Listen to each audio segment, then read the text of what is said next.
สบายดีทานผู้ชมนี่คือบรรยากาศอยู่ที่ใจกลางนครหลวงพะบางสำหรับวิดีโอนี้อุ่นใจจะพาเบิงเคสใจกลางเมืองหลวงพะบางเนาะส่วงค่อยคำยามแรงแบบนี้พี่น้องเคสนี้ก็เป็นเคสเส้นทางสักการินเนาะเส้นทางสักการินบรรยากาศที่ว่าดีเลยแหละยามนี้ลั่งตะเวนตกดินเนาะอันนี้ก็จะเป็นวัดซี่พุนเฮืองพี่น้องเคสนี้มีวัดหลายเลยแล้วก็เป็นเคสที่ว่าเงียบสงบดีนะช่วงแรงๆแบบนี้เนาะ6 โมงไปก็พระทรงองค์ข้าเจ้าก็เริ่มไว้พระสูตรมนต์ละพี่น้อง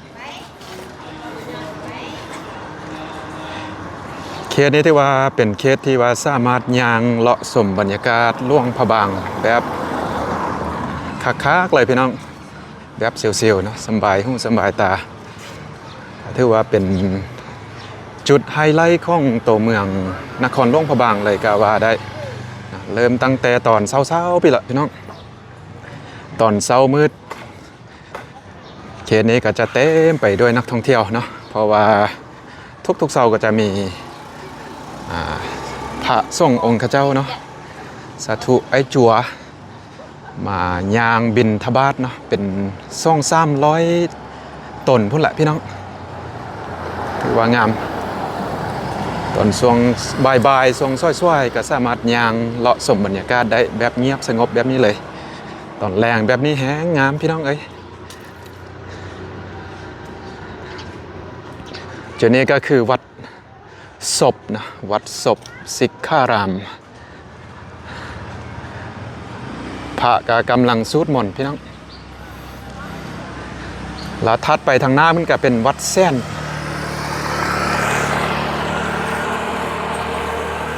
วัดแซนสุขารามก็ถือว่าเป็นอีกวัดหนึ่งจุดไฮไลท์อีกจุดหนึ่งที่ว่าหลายคนก็จะมาเช็คอินอยู่จุดนี้เนาะมาถ่ายรูป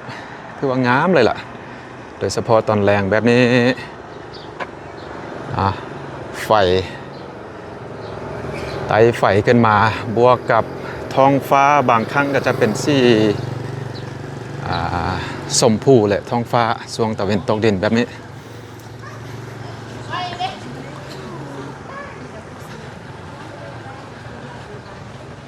ถือว่าเงียบสงบรถก็บ่หลายพี่น้องเพราะว่าช่วงนี้หลายๆคนก็จะไปโฮมตัวกันอยู่เขตตลาดแรงเนาะหรือว่าตลาดมืดนั่นเองเขตตลาดแรงถือว่าเต็มเลยแหละช่วงนี้บอกว่าจะเป็นนักท่องเที่ยวหรือว่าประชาชนสาวหลวงพะบางนี่เนาะ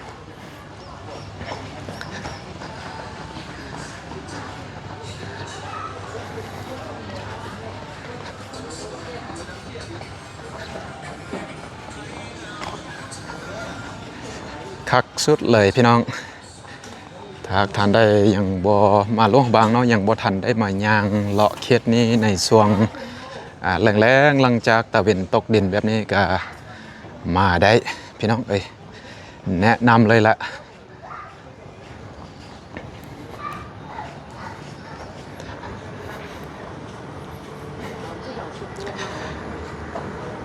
ว้าวได้ว่าเลยหลวงพะบางพี่น้องนครหลวงพะบางมาจักเทื่อก็ยังบ่เบื่อเนาะมายามได้ก็งามยามนั้นซองฝากทางก็จะเป็นห้านอาหารบ้านผักห้านค่ายเครื่องของที่ระลึกต่างๆพี่น้องที่ว่ามาย่างนี่ก็ได้ครบจบในเทื่อเดียวเนาะพี่น้องได้วิวทิวทัศน์บรรยากาศสุดยอดแล้วก็ได้ช้อปปิ้งพร้อมพี่น้อง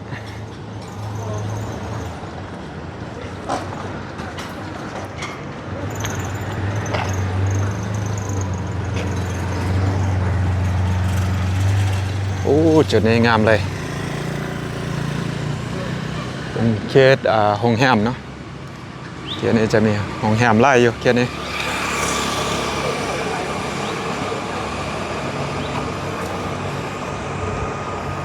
ค ช่วงเช้าๆหรือว่าช่วงบ่ายก็เงียบสงบเช่นกันเขตนี้เพราะว่านักท่องเที่ยวส่วนใหญ่ช่วงบ่ายช่วงเช้าช่วงบ่ายก็จะไป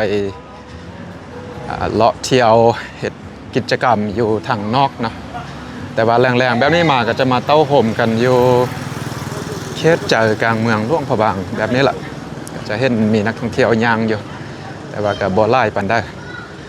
แต่ว่าช่วงนี้ยอมรับว่านักท่องเที่ยวนี้ยังหลายพอสมควรช่วงเดือน2นะเดือน3ก็ยังมีหลายอยู่พี่น้องจนฮอดพุ่นละเดือน4เดือน5เนาะแล้วบุญเดือน5นี่ถือว่ายักว่าหมดแล้วเนาะแต่ช่วงนี้ก็คือว่าอากาศนี่เริ่มร้อนขึ้นละพี่น้องเทียบใส่ปีผ่านๆมาช่วงเดือน2แบบนี้อากาศอาจจะเย็นกว่านี้นิดนึงแต่ว่าปีนี้รู้สึกว่าร้อนไวเนาะ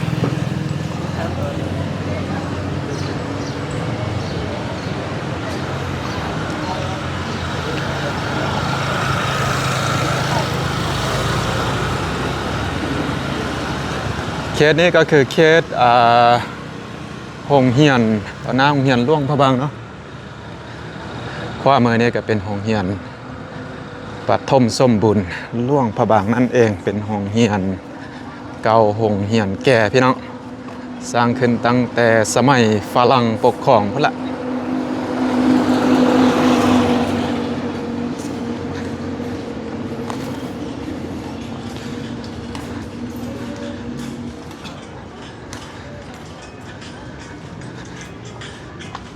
ตอนนี้ก็ถือว่าเขาหยับเข้ามาใกล้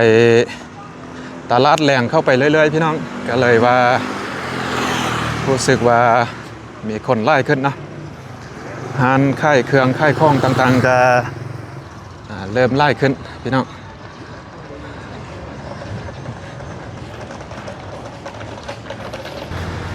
ย่างมาน้อยเดียวก็มาฮอดจุดสี่แยกพี่น้อง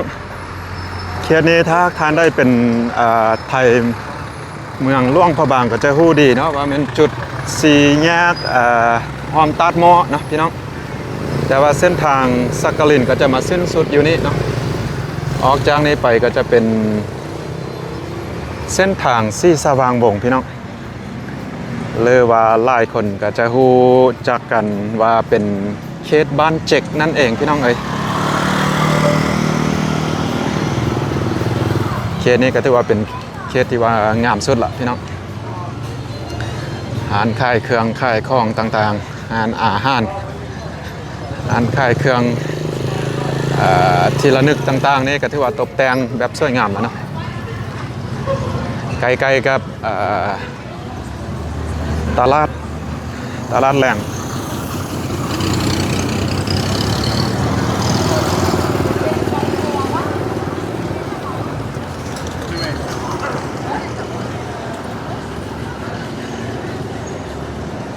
ตอนเช้าตอนช่วยตอนแรงก็ถือว่าบรรยากาศนี้แตกต่างกันเลยล่ะแต่สำหรับอุ่นใจเรามักแบบช่วงแรงๆแบบนี้เนาะช่วงนี้คนยังบ่ไล่ปานได้เถอะถ้าหากว่ามืดช่วงมืด8 โมง 9 โมงขึ้นไปแล้วคนอาจจะเต็มเลยล่ะทางเส้นนี้ตอนนี้ไล่คนก็ยังบ่ทันเข้ามาเขตตลาดแรงนี่เถอะพี่น้อง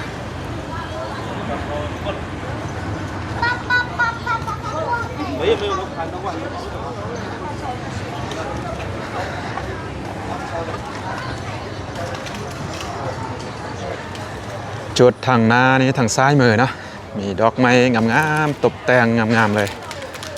ใส่ไฟพร้อมพี่น้องก็ถือว่าผู้ได้มาฮอตมาเทิงลงพระบางก็จะมาถ่ายรูปมาเช็คอินอยู่จุดนี้เลยล่ะทางนี้เลยเนาะเป็นห้านอาหารพี่น้องเอ้ยตกแต่งแบบเข้ากับบรรยากาศเลยล่ะสวยงามเลย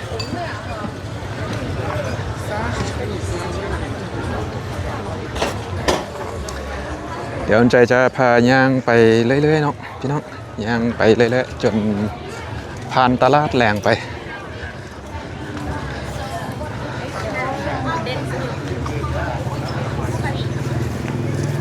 คนน่าจะกำลังลังไล่กันเข้ามานะส่วงแบบนี้นักท่องเที่ยวบางคนก็จะเข้ามาก่อนอาหารค่ำเนาะก่อนจะไปกินอาหารค่ำอาหารแรงบางคนก็จะเข้ามาหลังจากกินอาหารแรงพี่น้องเดี๋ยวหลังจากยางมาระยะหนึ่งเราลองสิถ่ายกลับไปเบื้องนั้นอีกบ้านหนึ่งพี่น้องงามเลยเนาะสวยงามพี่น้องเอ้ยก็ถือว่าบรรยากาศดีสุดเลยเนาะโอเคพี่น้องยางต่อนะจะยางผ่านตลาดมืดเนาะหรือว่าตลาดแรงไปอีกโซนของตลาดเลยพี่น้องนี่เลยพี่น้องฮอดแล้วตลาดนะ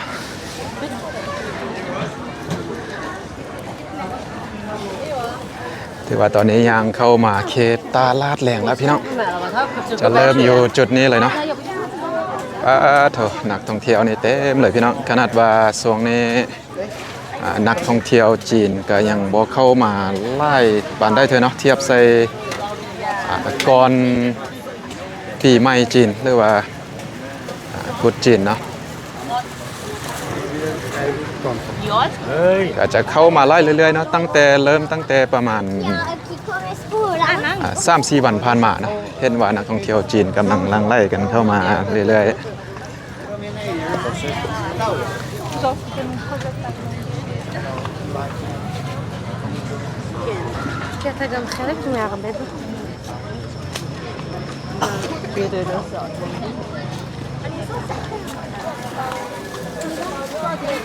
ตอนนี้ก็ถือว่าย่างมาเขตวัดใหม่พี่น้องที่เห็นลังคาวัดอยู่ทางขวามือนี่ก็คือวัดใหม่นะก็เป็นอีกวัดหนึ่งที่มีชื่อเสียง